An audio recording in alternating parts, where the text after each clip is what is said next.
Hello दोस्तों, UP aspirant channel में आप सभी का स्वागत है। आज हम पढ़ने वाले हैं यूपी पुलिस कांस्टेबल का हल प्रश्न पत्र। आप लोग जैसा कि जानते हैं कि हमारी परीक्षा फरवरी में होने वाली है, तो चलिए देखते हैं हम उसके पिछले क्वेश्चंस को। आज हम पढ़ने वाले हैं उत्तर प्रदेश पुलिस जेल वार्डर घुड़सवार फायरमैन, जो परीक्षा 20 दिसंबर 2020 को हुई थी। सेकेंड पाली का पेपर है ये। ठीक, तो पहले प्रश्न पे हम देखते हैं।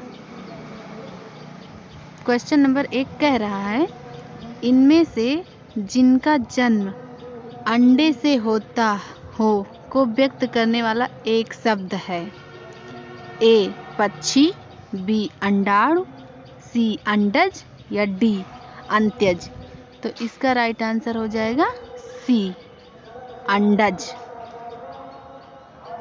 जिनका जन्म अंडे से होता है उसके लिए एक शब्द अंडज होगा, जबकि जिनका जन्म निम्न वर्ण में हुआ हो उसे अंत्यज कहते हैं। ठीक। क्वेश्चन नंबर 2, निम्नलिखित में से अमृत का अनेकार्थक शब्द नहीं है। ए स्वर्ण, बी पारा, सी दूध या डी मोती। तो इसका राइट आंसर हो जाएगा डी मोती।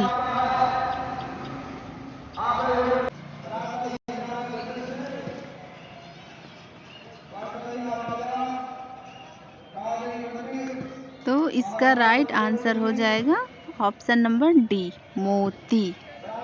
ठीक।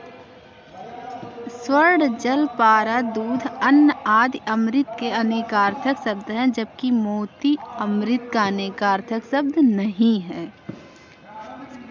क्वेश्चन नंबर 3 पे हम चलते हैं।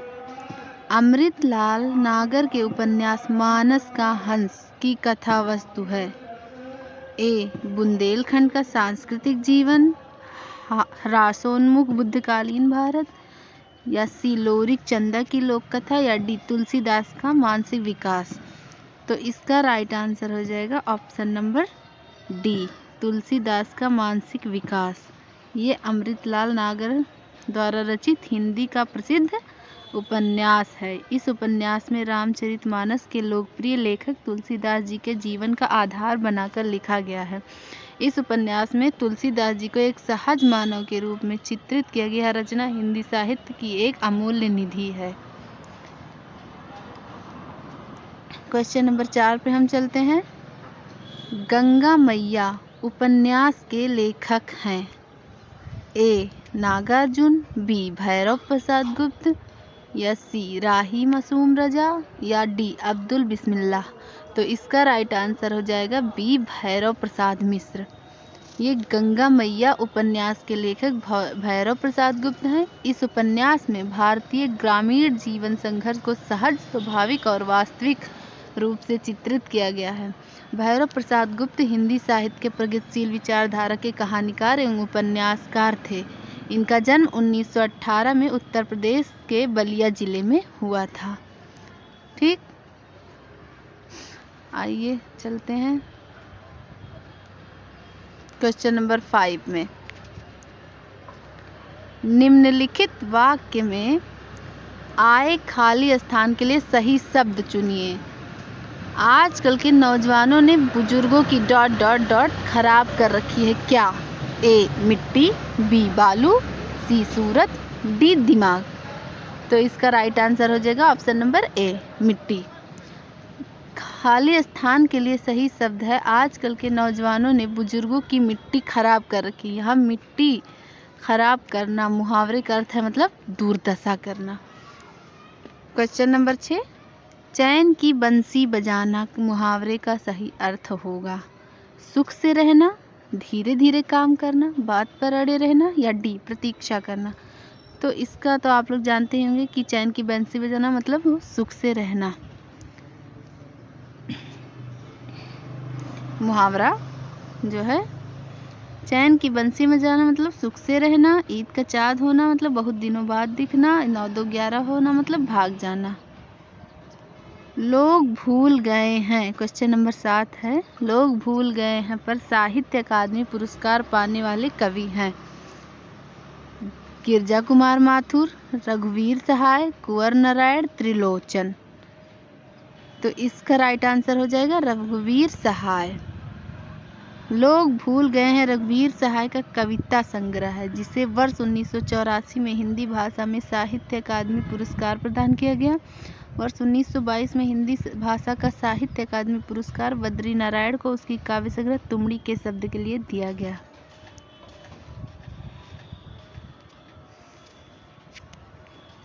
ठीक, प्रश्न नंबर 8 से 12 है, हम देखते हैं। ये एक आर्टिकल है, इसे हमें पढ़कर और उत्तर देना है। ये क्वेश्चन तो जरूर आता है यूपीपी में, तो आप लोग इस पे अपनी पकड़ बना लीजिए। पढ़ते हैं हम आर्टिकल को।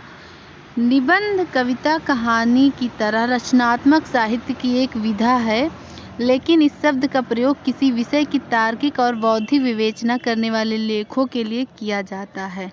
निबंध के पर्याय के रूप में संदर्भ, रचना और प्रस्ताव का भी उल्लेख किया जाता है, लेकिन साहित्यिक आलोचना में सर्वाधिक प्रचलित शब्द निबंध ही है।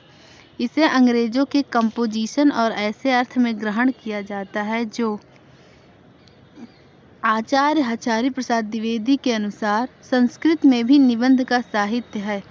प्राचीन साहित्य के उन निबंधों में धर्मशास्त्रीय सिद्धांतों की तार्किक व्याख्या की जाती थी। उनमें व्यक्तित्व की विशेषता नहीं होती थी, किंतु वर्तमान काल के निबंध संस्कृत के निबंधों से ठीक उल्टे हैं। उनमें व्यक्तित्व या वैयक्तिकता का गुण सर्वप्रधान है। हिंदी साहित्य के आधुनिक युग में भारतेंदु और उनके सहयोगियों से निबंध लिखने की परंपरा का आरंभ होता है। निबंध ही नहीं, गद्य की कई विधाओं का प्रचलन भारतेंदु से होता है। यह इस बात का प्रमाण है कि गद्य और उसकी विधाएं आधुनिक मनुष्य के स्वाधीन व्यक्तित्व के अधिक अनुकूल हैं। मोटे रूप में स्वाधीनता आधुनिक मनुष्य का केंद्रीय भाव है। इस भाव के कारण परंपरा की रूढ़ियां दिखाई पड़ती हैं। सामायिक परिस्थितियों का दबाव अनुभव होता है। भविष्य की संभावनाएं खुली जानती हैं। इसी को इतिहास बोध कहा जाता है। भारतेंदु युग का साहित्य इस इतिहास बोध के कारण आधुनिक माना जाता है। प्रस्तुत गद्यांश का शीर्षक होगा ए हिंदी साहित्य, बी गद्य की विधाएं, सी निबंध क्या है, या डी रचनात्मक साहित्य। तो इसका राइट आंसर हो जाएगा ऑप्शन नंबर सी, निबंध क्या है। ये अगर आपको इसमें गद्यांश का शीर्षक निकालना होता है तो सबसे पहले हमें प्रारंभ के जो है 2 चरणों में ही दिखाई दे जाता है, 2 लाइन में ही पता चल जाता है कि इसका अर्थ या शीर्षक क्या होगा। तो आप पहले क्वेश्चन को पढ़ें मेरे अनुसार, फिर गद्यांश को पढ़ें। क्वेश्चन नंबर 9, हिंदी में निबंध का प्रारंभ कब से हुआ? भक्ति काल से, भारतेंदु युग से, द्विवेदी युग से या छायावाद युग से? तो इसमें ऑप्शन नंबर बी हो जाएगा, भारतेंदु युग से। हिंदी साहित्य के आधुनिक युग में भारतेंदु और उनके सहयोगियों से भारतेंदु युग निबंध लिखने की परंपरा का आरंभ होता है। क्वेश्चन नंबर 10 है, निबंध के संदर्भ में असत्य कथन है। निबंध को अंग्रेजियों में कंपोजिशन और एस्से के अर्थ में ग्रहण किया जाता है। बी निबंध के पर्याय रूप में संदर्भ, रचना और प्रस्ताव का भी उल्लेख किया जाता है। या ऑप्शन नंबर सी, निबंध शब्द का प्रयोग किसी विषय की तार्किक और बौद्धिक विवेचना करने वाले लेखों के लिए भी किया जाता है।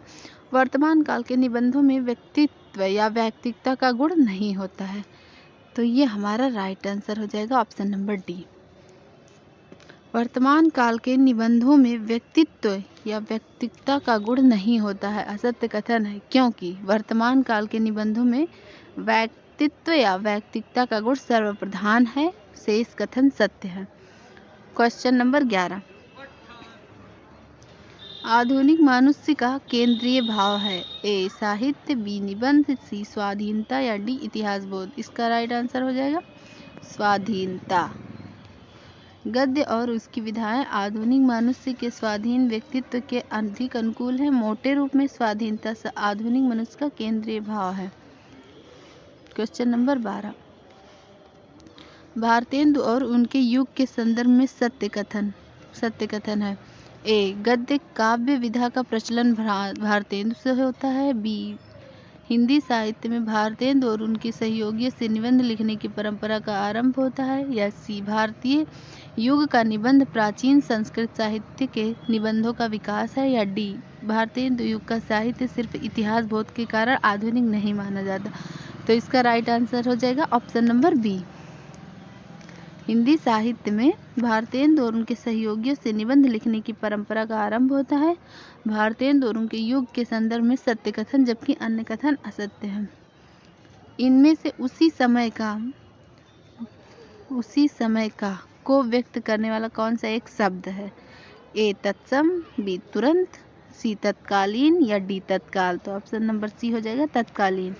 उसी समय को व्यक्त करने के लिए एक शब्द तत्कालीन होगा। वाक्यांश के लिए एक शब्द के कुछ अन्य उदाहरण हैं।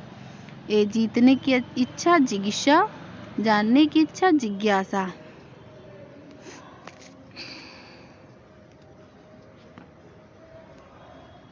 क्वेश्चन नंबर 14 पे आते हैं हम लोग। कृत प्रत्ययों के संयोग से बनने वाली क्रिया को क्या कहते हैं? ए, सकर्मक, बी, पूर्वकालिक, या सी, कृदंत, या डी, नाम धातु। तो ऑप्शन नंबर सी, कृत प्रत्ययों के संयोग से बनने वाली क्रिया को कृदंत कहते हैं। प्रत्यय या उस अक्षर या समूह को कहते हैं जो शब्द रचना के निमित्त शब्द के पीछे लगे। जैसे बूढ़ा में पा प्रत्यय लगाकर बुढ़ापा बन जाता है। कृत प्रत्ययों के संयोग से बनने वाली क्रिया को कृदंत कहते हैं। जैसे जात में अक प्रत्यय लगाकर ही जातक हो जाता है। Question number 15। श्री कृष्ण के सुन वचन अर्जुन क्रोध से जलने लगे। सब शोक अपना भूल कर तल युगल मलने लगे। संसार देखे अब हमारे शत्रु रण में मृत पड़े। करते हुए यह घोषणा वे हो गए उठकर खड़े। प्रस्तुत पंक्तियों में कौन सा रस है? ए, रौद्र, बी, वीर, सी, भयानक, या डी, विभत्स। तो इसमें रौद्र रस है। श्री कृष्ण के सुन वचन उठकर खड़े में पंक्ति में रौद्र रस है, जबकि व्यक्ति के द्वारा क्रोध में किए गए अपमान के कारण जो भाव उत्पन्न होते हैं वहाँ रौद्र रस होता है। इसका स्थायी भाव क्रोध है। तो ये जब अभिमन्यु वध के बाद ये अर्जुन का वो है रौद्र रूप दिखाई देता है। क्वेश्चन नंबर 16 पे आते हैं। निम्नलिखित में से कौन सा विराम भेद और उसके चिन्ह को सुमेलित नहीं करता? ए, पूर्ण विराम, बी, अल्प विराम, योजक चिन्ह, या उद्धरण चिन्ह। तो ऑप्शन नंबर सी, योजक चिन्ह हो जाएगा। पूर्ण विराम ऐसे ही होता है, अल्प विराम ऐसे ही होता है, और उद्धरण चिन्ह जो है इन्वर्टेड कॉमा जिसको कहते हैं का विराम भेद और उसके चिन्ह सही सुमेलित, परंतु योजक चिन्ह का ये जो चिन्ह लगा हुआ है यहाँ का चिन्ह सही नहीं है। योजक चिन्ह का सही चिन्ह इस तरह होता है। योजक चिन्ह के कुछ उदाहरण है जैसे आगा पीछा में, धर्म धर्म में, माता पिता में, पाप पुण्य में, पानी वानी में, इस तरह योजक चिन्ह होता है। Question number 17। निम्नलिखित वाक्य में आए खाली स्थान के लिए सही शब्द चुनिए। जिसने गुलाबी कमीज पहनी ... नाम श्याम है। क्या? ए, जिसका, उसका, सी, इसका, या डी, किसका। तो इसका ऑप्शन नंबर बी हो जाएगा सही। उसका, जिसने गुलाबी कमीज पहनी है उसका नाम श्याम है। ठीक, अब हम चलते हैं। चाबुक निबंध संग्रह के रचनाकार हैं। ए, प्रेमचंद, बी, जयशंकर प्रसाद, या सी, सूर्यकांत त्रिपाठी निराला, डी, महादेवी वर्मा। तो इसका राइट आंसर हो जाएगा option number C, Suryakant Tripathi Nirala. Chabuk निबंध संग्रह के रचनाकार सूर्यकांत त्रिपाठी निराला जी हैं। ये हिंदी कविता के छायावादी युग के 4 प्रमुख स्तंभों में से एक है। उनका जन्म 1896 में मिदनापुर, पश्चिम बंगाल में हुआ था। अनामिका, परिमल, गीतिका, तुलसीदास, कुकुरमुत्ता, बिल्लेसुर, बकरियां, चतुरी चमार, राम का शक्ति पूजा, कविता संग्रह आदि इनकी प्रमुख रचनाएं हैं। क्वेश्चन नंबर 19, भोर, बिहान, निशांत निम्नलिखित में से किसके पर्यायवाची हैं? ए दिन, बी शाम, सी प्रभात या डी संध्या। तो इसका राइट आंसर हो जाएगा ऑप्शन नंबर सी प्रभात। भोर, बिहान, निशांत, सवेरा, प्रातःकाल आदि शब्द प्रभात के पर्यायवाची शब्द हैं। दिवस, दिवा, वार, प्रमाण, वासर आदि तथा गोधूलि, सायंकाल, सांझ, संध्या आदि सब क्रमशः दिन एवं शाम के पर्यायवाची शब्द हैं। क्वेश्चन नंबर 20 है, तुलसीकृत शब्द का समास विग्रह करने पर करण कारक कौन सी विभक्ति मिलती है? द्वारा, बी का, सी में या डी पर। तो इसका राइट आंसर हो जाएगा ऑप्शन नंबर ए, द्वारा। दो या दो से अधिक शब्दों के योग को समास कहते हैं। तुलसीकृत शब्द का समास विग्रह करने का करण कारक की विभक्ति मिलती है। करण कारक की विभक्ति के या के द्वारा है। क्वेश्चन नंबर 21, निम्नलिखित में से कौन सा विकल्प वाक्यांश और उनके लिए शब्द की सही जोड़ी नहीं है? नहीं वाला पूछा है। जो बहुत बोलता हो वाचाल, जो कुछ नहीं जानता अज्ञ, जो मापा ना जा सके अपरिमेय, जो अनुकरण करने योग्य हो विश्वसनीय। तो इसका राइट आंसर हो जाएगा ऑप्शन नंबर डी, जो अनुकरण करने योग्य हो विश्वसनीय नहीं होगा, यहाँ पे होगा अनुकरणीय। चलिए देखते हैं वाक्यांश के लिए एक शब्द। जो अनुकरण करने योग्य हो उसको अनुकरणीय, जो मापा ना जा सके अपरिमेय, और जो कुछ नहीं जानता अज्ञ, और जो बहुत बोलता है वाचाल, और जिसका विश्वास किया जा सके वो विश्वसनीय होता है।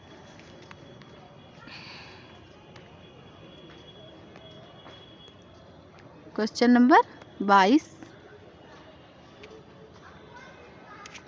जो भेदा ना जा सके वाक्यांश के लिए एक शब्द होगा। सर्वशक्तिमान, लौह पुरुष, अभेद्य या दुर्भेद्य। तो इसका राइट आंसर हो जाएगा अभेद्य। जो भेदा ना जा सके वाक्यांश के लिए एक शब्द अभेद्य होगा। जो पुरुष लोहे जैसा मजबूत हो उसे लौह पुरुष, और जिसे कठिनाई से भेदा जा सके उसे दुर्भेद्य कहते हैं। जो सर्वशक्ति संपन्न है उसे सर्वशक्तिमान कहते हैं। ब्याल, उरग, पन्नग निम्नलिखित में से किसके पर्यायवाची शब्द हैं? ए भंवरा, बी हाथी, सी सियार या डी सांप। तो इसका राइट आंसर हो जाएगा ऑप्शन नंबर डी सांप।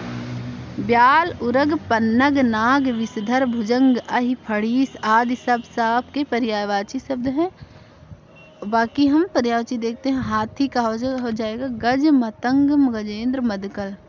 और भंवरा का भ्रमर, भंवरा, मधुप, मधुकर, सिलीमुख, अली। क्वेश्चन नंबर 24, यहाँ पढ़ा नहीं जाता वाक्य में कौन सा वाच्य प्रयुक्त हुआ है? कर्मवाच्य, भाववाच्य, कृतवाच्य, अवधिवाच्य। तो इसका राइट आंसर हो जाएगा ऑप्शन नंबर बी, भाववाच्य। यहाँ पढ़ा नहीं जाता वाक्य में भाववाच्य का प्रयोग है। जिस वाक्य में वाच्य बिंदु न करता हो और ना ही कर्म बल्कि क्रिया का भाव ही मुख्य, उसे भाववाच्य कहा जाता है। क्रिया के जिस परिवर्तन से अज्ञात हो कि क्रिया द्वारा किए गए विधान का विषय कर्म करता है, कर्म है या भाव, उसे वाच्य कहते हैं। 3 प्रकार के होते हैं, कृत्य, कर्म और भाववाच्य। क्वेश्चन नंबर 25, निम्नलिखित में से कौन सा उपन्यासकार साहित्य अकादमी पुरस्कार से सम्मानित नहीं है? ए जैनेन्द्र कुमार, बी भगवती चरण वर्मा, सी मन्नू भंडारी या अमृतलाल नागर। तो इसका राइट आंसर हो जाएगा मन्नू भंडारी। साहित्य अकादमी पुरस्कार प्रतिवर्ष मान्यता प्राप्त भारत की 24 प्रमुख भाषाओं में से प्रत्येक प्रकाशित सर्वोत्कृष्ट साहित्यिक कृति को प्रदान की जाती है। भगवती चरण वर्मा को 1961 में भूले बिसरे चित्र उपन्यास के लिए, जैनेन्द्र कुमार को 66 में मुक्तिबोध के लिए और अमृत नागर को 1967 में अमृत और विष उपन्यास के लिए साहित्य अकादमी पुरस्कार से नवाजा गया। बल्कि मन्नू भंडारी को यह पुरस्कार नहीं दिया गया है।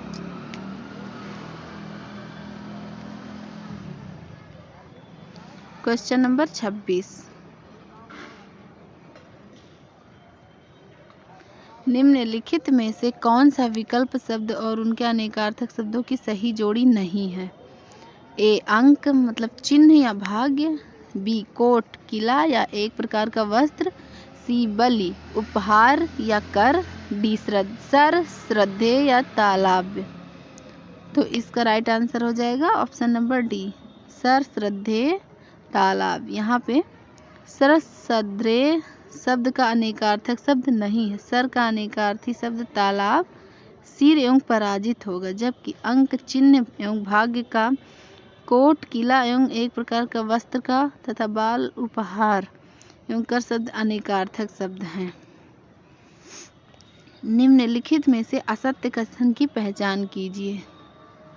असत्य कथन, व्यंजन वर्गों को तीसरे, चौथे और पांचवें व्यंजन सघोष हैं। बी व्यंजन वर्गों के पहले और दूसरे व्यंजन अघोष हैं। सी समस्त स्वर सघोष ध्वनि हैं, या डी सभी विसर्ग सघोष हैं। तो इसका राइट आंसर हो जाएगा ऑप्शन नंबर डी, सभी विसर्ग सघोष हैं। जिन व्यंजन एवं वर्णों के उच्चारण के समय स्वर तंत्रियों में कंपन नहीं होता वे अघोष कहलाती हैं। वर्ग के पहले और दूसरे व्यंजन शा, खा, शा तथा विसर्ग अघोष होते हैं। शा, खा, शा विसर्ग अघोष होते हैं। क्वेश्चन नंबर 28, सही वाक्य की पहचान कीजिए।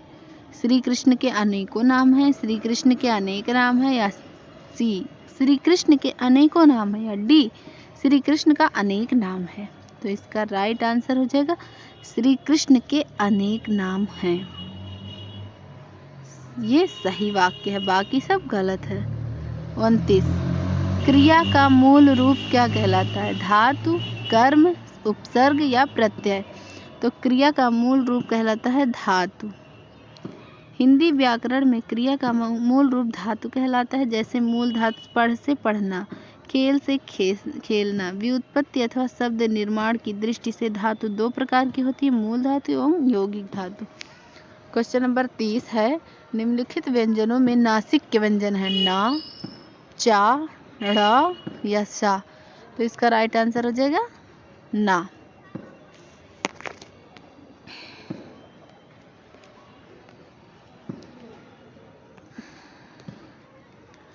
अनुस्वार एवं अनुनासिक दो नासिक के ध्वनियां हैं, जिनमें अनुस्वार ना तो व्यंजन है और ना ही स्वर, जबकि अनुनासिक या पंचमाक्षर अंगा, इयाड़ा, नामा एक व्यंजन है, अतः ना दिए गए विकल्प में से नासिक के व्यंजन है। क्वेश्चन नंबर 31, राजेश जोशी को साहित्य अकादमी पुरस्कार किस रचना पर प्राप्त हुआ? ए दो पंक्तियों के बीच, नेपथ्य में हंसी, मिट्टी का चेहरा, या डी एक दिन बोल पड़ेंगे? उत्तर नंबर ए, दो पंक्तियों के बीच। राजेश जोशी को साहित्य अकादमी वर्ष 2002 में उनकी कविता संग्रह दो पंक्तियों के बीच के लिए प्रदान किया गया। मिट्टी का चेहरा, एक दिन बोलेंगे पेड़, नेपथ्य में हंसी इनके अन्य काव्य संग्रह हैं। तो इसका हम आपको ट्रिक बता दें कि राजेश जोशी को साहित्य अकादमी पुरस्कार किस वर्ष मिला और कब मिला, किस चीज़ के लिए मिला। ये ट्रिक है कि 2002 में इनको किस चीज़ के लिए मिला? दो पंक्तियों के बीच। तो यहाँ पे भी दो है और यहाँ पे भी दो है, तो दो दो से याद कर लीजिए कि इनको दो ही में ही मिला। क्वेश्चन नंबर 32, सुरेंद्र वर्मा को साहित्य अकादमी पुरस्कार किस वर्ष प्रदान किया गया था? 1995, 1996, 1997, 1999? तो ऑप्शन नंबर बी इसका राइट आंसर हो जाएगा 1996 में। सुरेंद्र वर्मा को साहित्य अकादमी पुरस्कार वर्ष 1996 उनके उपन्यास मुझे चांद चाहिए के लिए प्रदान किया गया। द्रौपदी, शकुंतला का अंगूठा, दो मुर्दों के लिए गुलदस्ता, सूर्य की अंतिम किरण से ही सूर्य की पहली किरण तक आदि इनके अन्य रचनाएं हैं। क्वेश्चन नंबर 33, निम्नलिखित में से सही वाक्य की पहचान कीजिए। वे धीमी स्वर में बोला, वह धीमे स्वर में बोले, वह धीमे स्वर में बोला, वे धीमी स्वर में बोला। तो इसका राइट आंसर हो जाएगा ऑप्शन नंबर सी, वह धीमे स्वर में बोला। सही वाक्य है, बाकी अन्य गलत है। मोक्ष प्राप्त शब्द का समास विग्रह करने पर कौन सी विभक्ति मिलती है? ऑप्शन नंबर ए के लिए, बी से, या डी द्वारा, या को। तो इसका राइट आंसर हो जाएगा ऑप्शन नंबर डी, को। मोक्ष प्राप्त शब्द में को विभक्ति मिलती है, अर्थात मोक्ष प्राप्त का विग्रह मोक्ष को प्राप्त होगा। यह तत्पुरुष समास का उदाहरण है। इसमें प्रथम पद गौड़ और अंतिम पद प्रमुख होता है। सामान्यतः प्रथम पद विशेषण और दूसरा पद विशेष से होता है, जैसे गगनचुंबी, शोकग्रस्त, नेत्रहीन, माल गोदाम आदि।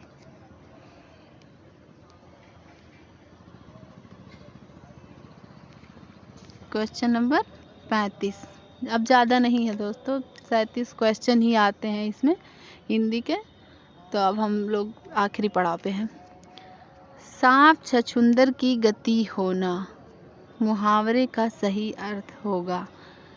ए पछताना, बी असमंजस में पड़ना, या सी घबरा जाना, या डी होश में उड़ जाना। तो इसका राइट आंसर हो जाएगा ऑप्शन नंबर बी, असमंजस में पड़ना। सांप छछूंदर की गति होना मुहावरे का सही अर्थ है असमंजस में पड़ना। हाथ पांव फूलना का डर जाना या घबरा जाना होगा। Question number 36। निम्नलिखित में से कौन सा विकल्प सुमेलित नहीं है? ए अनुप्रास समान व्यंजनों की आवृत्ति होती है, बी श्लेष एक शब्द के दो या दो से अधिक अर्थ निकलते हों, उत्प्रेक्षा उपमेय में उपमान और की कल्पना या संभावना प्रकट की जाए, या डी संदेह जहां उपमान में उपमेय का संदेह प्रकट किया जाता है। तो इसका राइट आंसर हो जाएगा ऑप्शन नंबर डी, संदेह जहां उपमान में उपमेय का संदेह प्रकट किया जाता है। ये सुमेलित नहीं है, बाकी सब सही है। जहां उपमेय और उपमान में समता देखकर यह निश्चय नहीं हो पाता कि कौन उपमेय है और कौन उपमान, अर्थात संदेह बना रहता है, वहां संदेह अलंकार होता है। अतः विकल्प डी सही है। Question number 37। भाव विलास और रस विलास कृति के लेखक हैं? ए भूषण, बी मतीराम, सी पद्माकर, या डी देव। तो इसका राइट आंसर हो जाएगा ऑप्शन नंबर डी, देव। रीतकालीन रीतबद्ध काव्यधारा के महान कवि देव का जन्म इटावा उत्तर प्रदेश में हुआ था। भाव विलास, रस विलास, प्रेम तरंग, अष्टयाम, प्रेम चंद्रिका, भवानी विलास आदि उनकी प्रमुख रचनाएं हैं। काव्य कौशल की दृष्टि से इन्हें बिहारी के समकक्ष माना जाता है। तो हमारा क्वेश्चन यही समाप्त हुआ दोस्तों।